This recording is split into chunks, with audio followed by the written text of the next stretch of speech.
It's finally here. Herman Mashaba launches a new political party over the weekend, ActionSA, amid tension that's brewing inside the African National Congress. He launched it on Saturday. This is the same time when a movement called Put South Africa First also wanted to march in the Republic, and apparently their march was not being allowed.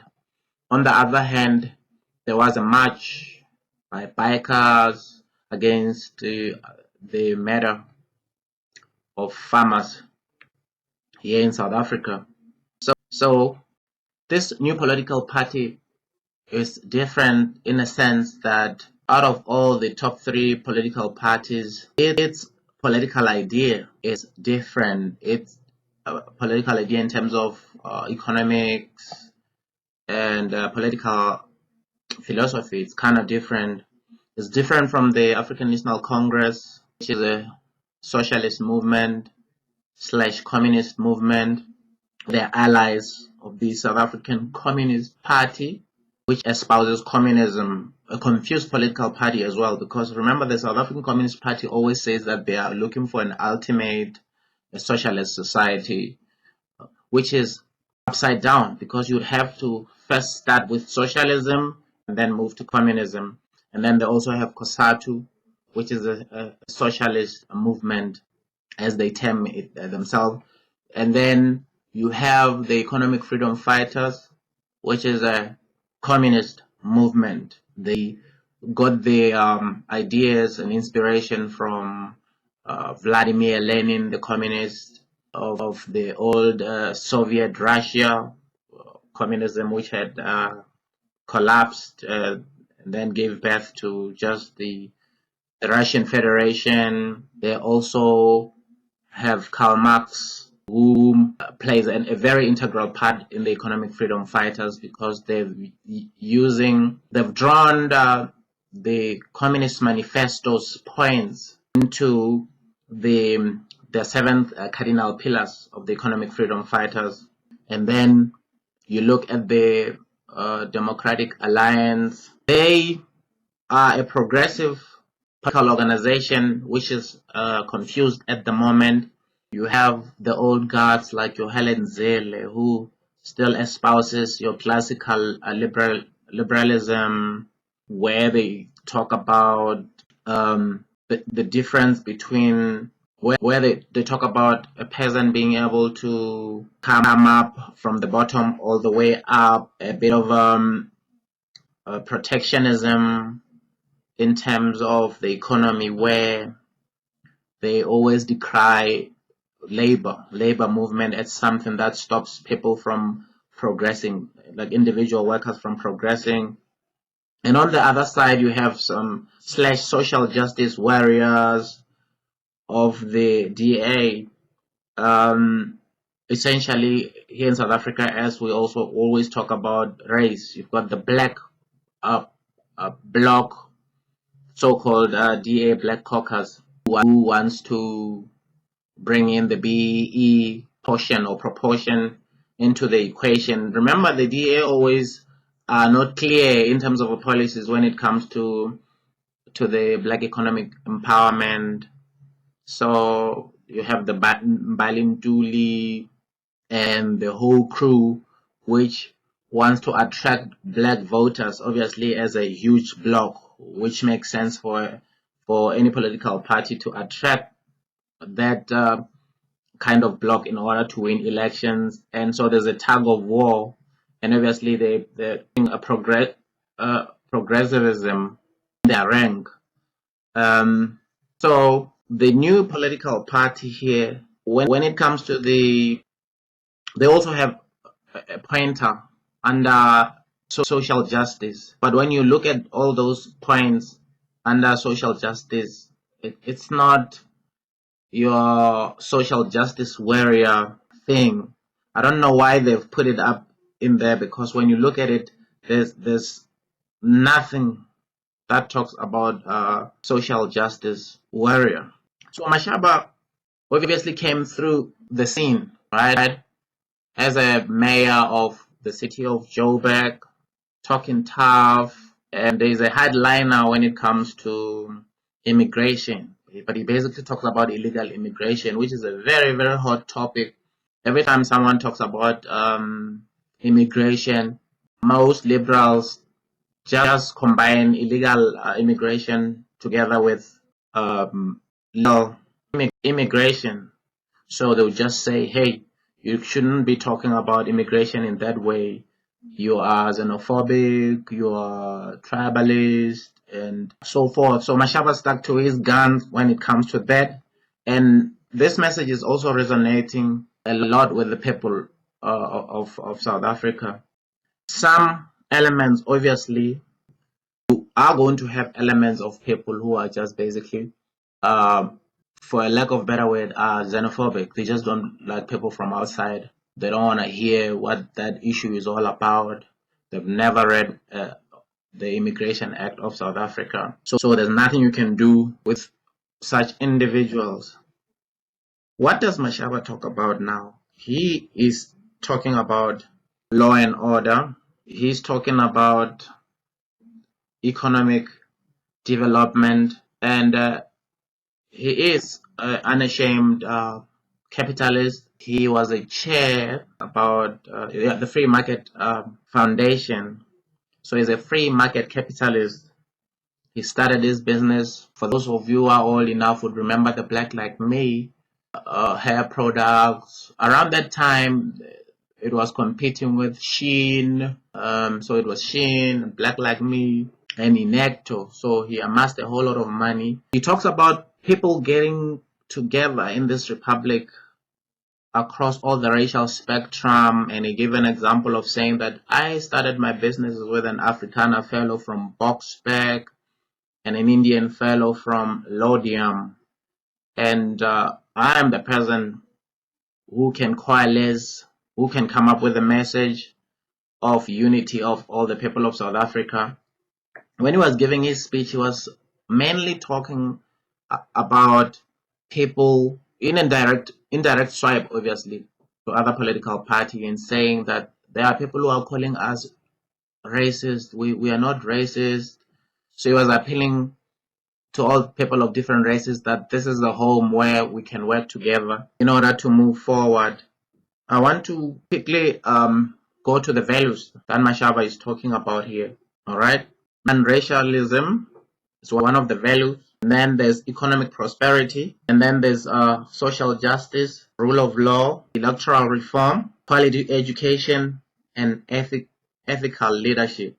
Now let's talk about the SJW, social justice warrior. When I looked at this value here, the social justice, I actually thought that he would be talking about, people normally these days would talk about economic justice, educational justice, the whole broad brush of talking about systematic racism, and systematic injustice is the new thing which the left nowadays like talking about, where if you call them to the task to say, give me the specific about what's happening, so they just give a whole broad brush about the systems in order for them to advance their issue. So if you read this point here under social justice, you talk about the painful legacy of the past, and then here he says, we will take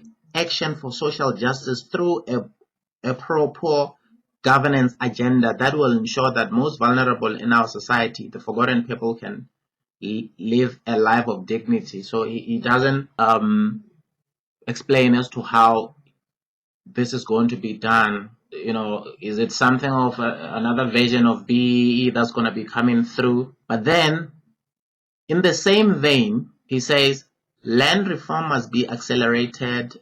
Land must be redistributed in a fair manner. We stand against expropriation without compensation and amending the constitution. Land reform can be achieved within the existing legislative framework. We just need the political will and competent leadership to execute its provisions. So there it is. So maybe this point of social justice was not supposed to be put in there, but we'll find out how it's going to be coming up with policies which are pro-poor, because I was under the impression that you come up with ways and means of making sure that you create a high level of employment. You come up with a way in which you go straight against the minimum wage, okay? You just do away with the minimum wage, because the minimum wage is the reason that makes people not to be employed. Let me give you an example. The EFF loves the minimum wage, because money grows on tree. So they would say, we're going to give the domestic workers 4,500 rands, right? So in this instance, let me show you an example. You'll find that there's someone who needs a job who've got nothing, okay? They want to start from somewhere. Maybe you're able to offer them maybe 1,500 rands per month. You hire them, they assist in your family. You hire them 1,500 per month. Maybe you are rich, okay? Your family is rich. You hire a domestic worker. You give that domestic worker 9,000, okay? Which is way beyond the minimum wage, which the EFF would say is allowed. In other words, there's going to be a rigid amount. So if you can't afford 4,500 to domestic worker, what are you going to do? You sit the domestic worker down and say, listen, there's a new law by the new governing party, which is the EFF. They're saying that I should give you 4,500 rands. I can't afford to have 4,500 rand. So, and if I continue giving you my 1,500 rands, I'm going to be arrested. So thank you very much for you being, being a good domestic worker throughout all the years. And then the domestic worker go home and not be employed anywhere else. And I would look around in my family members, hire one of my family members. I'll just say, come stay with me. And then here's 1,500 rands in the meantime, because you're not being employed. You maybe use this money to apply and look for a job. And then you go to a person who also now was given the domestic worker 9,500 because they've got enough money, and say, you know what? Let's take this amount now. We're taking it down to 4,500 anyway. We're complying with the laws. And as a result, the person who was getting that 9,500 loses. So, because these things are not being allowed by the market.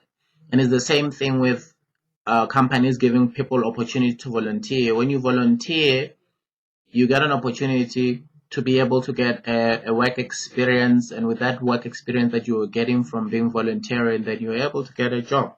So Mashaba here also speaks about rule of law, which is quite important for any society, for any civilization to thrive. You cannot thrive without the rule of law. So he touches issues of rule of law being applied to everyone equally, tackling crime, and as a result, when there is a rule of law, anyone who wants to invest in a certain community for businesses will be able to invest for businesses, because the person knows that their businesses will not be looted, and the insurance companies also could be having a reasonable prices in a place where they know that if somebody has a business insurance in such areas, they are not areas of high risk, and they could have a good relationship with the businesses. And then he also talks about the electoral reform, okay, where the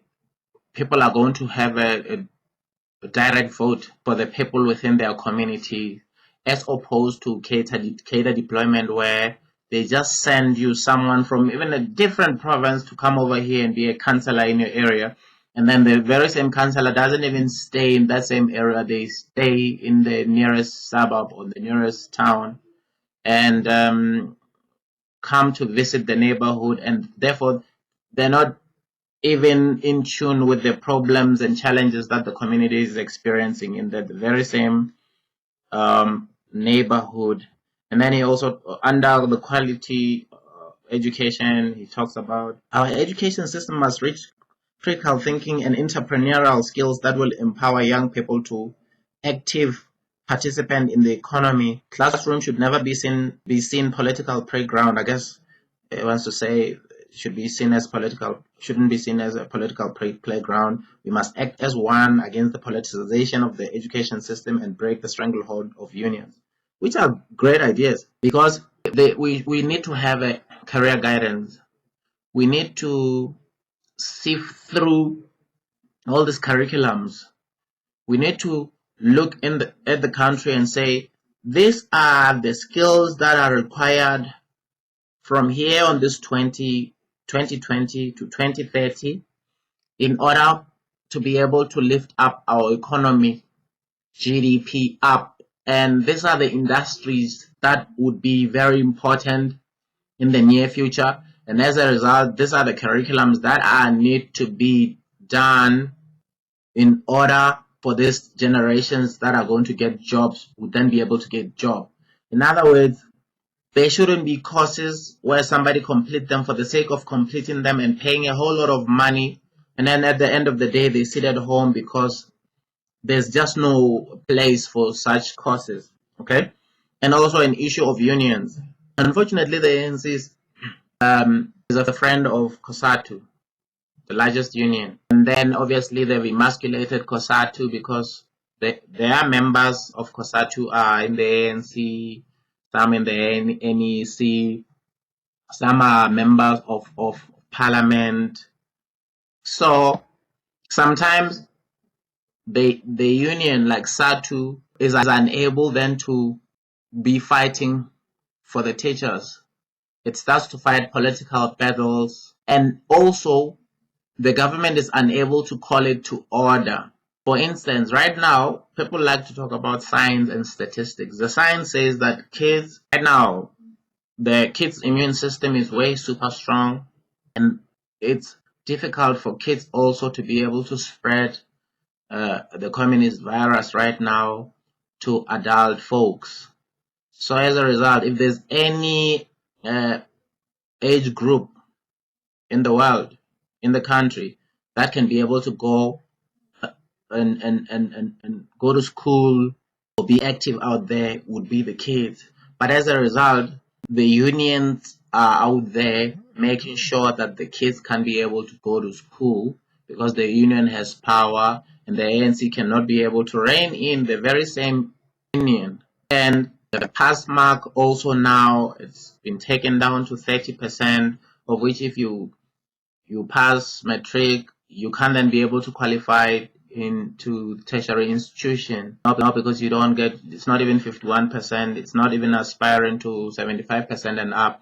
I remember Njimutseha once said when they asked her about these percentages, why do you give other people, why do you go down to 30% as a pass mark? And she said that kids are not the same, other kids are eagles and other kids are chickens, and as a result she wants to give all these chickens an opportunity to be able to fly because they can't be flying like eagles. So as a result, these are the 30% that we're getting right now. The last point of the ActionSA is ethical leadership. You know the drill here with ethical leadership. We cannot have ethical leadership at the moment because of the governing party. The bar is too low. The corruption is on both sides of the faction and is the race to the bottom. So we'll see what's going to be happening. But this is a niche in terms of the votes. This is a political party that says we're going to look at an issue of creating jobs. We're going to look at an issue of creating an opportunity for businesses to thrive and come up with regulations that would then allow business to be able to thrive. We're going to look in the issue of law and order. We're saying the right thing at the moment. What's going to be interesting is all those other political animals coming from other political parties joining this political party ActionSA. How are they going to be then influencing this political party? Which direction is it going to head? Will it stick to its gun the way it is? And then one other thing, then there's Musi Maimane also with his movement, the OSA. one South Africa movement. Now this is Action South Africa political party. Interesting to note that Action South Africa is one of those few political party that actually says the name of the country that we are in. Remember, we have the African National Congress, which is not the South African National Congress, with an exception of the South African Communist Party. Obviously, they're espousing communism, which has never worked anywhere in the world, a political ideology that has killed over 80 million people, and socialism as well, which has killed over 50 million people, and so forth. So we'll be watching this situation as time goes by. Thank you for watching the Mamuji Show. My name is Mamuji, and I'm out.